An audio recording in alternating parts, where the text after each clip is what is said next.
So, complex ion equilibria. We talked about complex ions a little bit. Transition metal ions are often good Lewis acids. They're good electron acceptors, right, because they have empty orbitals. Water molecules can act as Lewis bases, electron donors, and hydrate the transition metal ions. So that's what happens with silver. Silver ions in solution actually are AgH2O2+.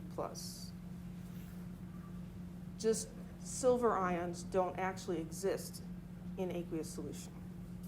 They're hydrated. For a lot of calculations and purposes, it really doesn't matter what exactly they're doing because the amount of it is the same, and that's all we're interested in. So a complex ion is going to have a central metal ion that has one or more ligands stuck to it. And those are going to be Lewis bases. So the ligands are neutral molecules, or they can be ions, that act as a Lewis base with the central metal ion. So the green salt that we made in lab was a complex ion. Potassium was the counter ion. The complex ion itself was iron and oxalate ions. The oxalate ions are the ligands.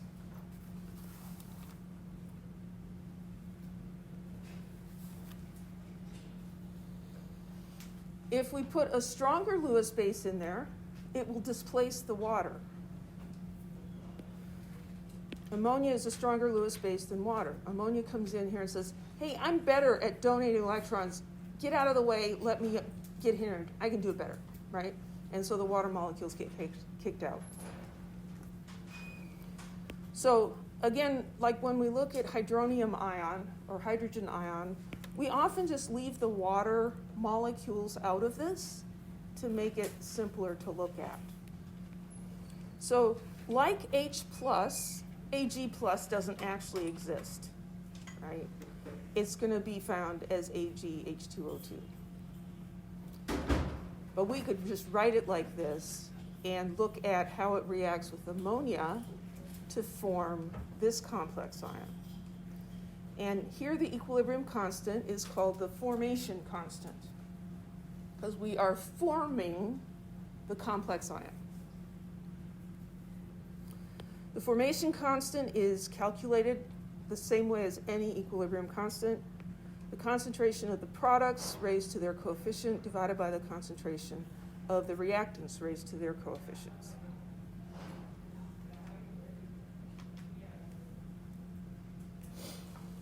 Here is a useful table with formation constants for a bunch of different complex ions. And if you notice, these are large numbers. I mean, look at that, cobalt and ammonia. 10 to the 33, that's really big, right? So, 43 here, iron and cyanide.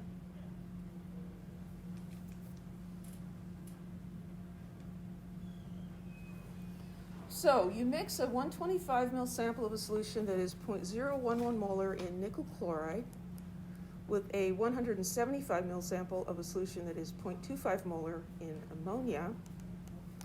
After the solution reaches equilibrium, what concentrations of nickel ion remains? And we're given the formation constant. So we want to look at the chemical reaction describing the formation of this ion. Right, so it's nickel. I don't want to use orange.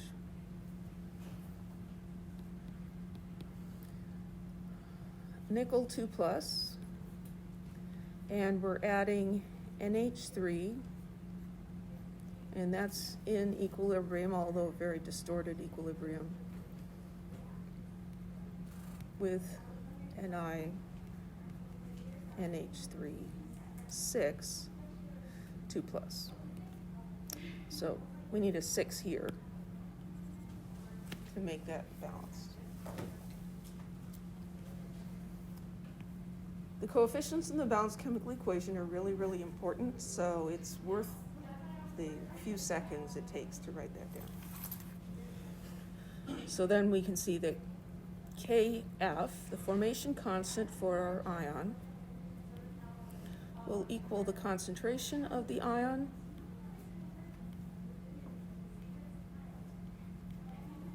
divided by the concentration of nickel and the concentration of ammonia to the 6th power.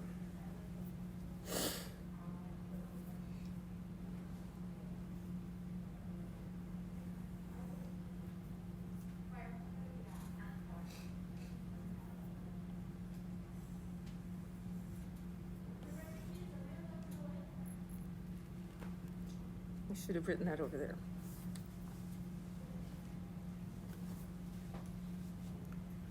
So we have information about how much stuff was initially present, right? So what are we going to need? We need an ice table, because we're looking at initial and equilibrium concentrations. So let's do a little calculation up here, because this is a little bit like some of the titration calculations. We have to look at what's happening with these guys. So I have 125 milliliters of 0.0117 molar nickel chloride.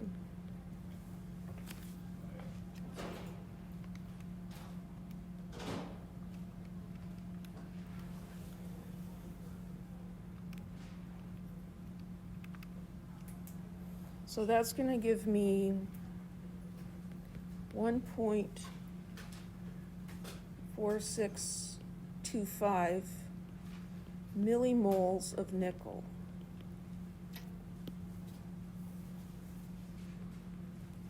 Does that make sense?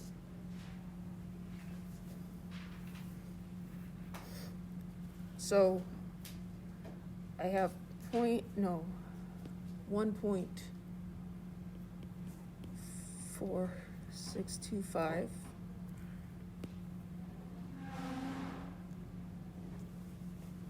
millimoles of that. And then I can do a simulation. I just another calculation.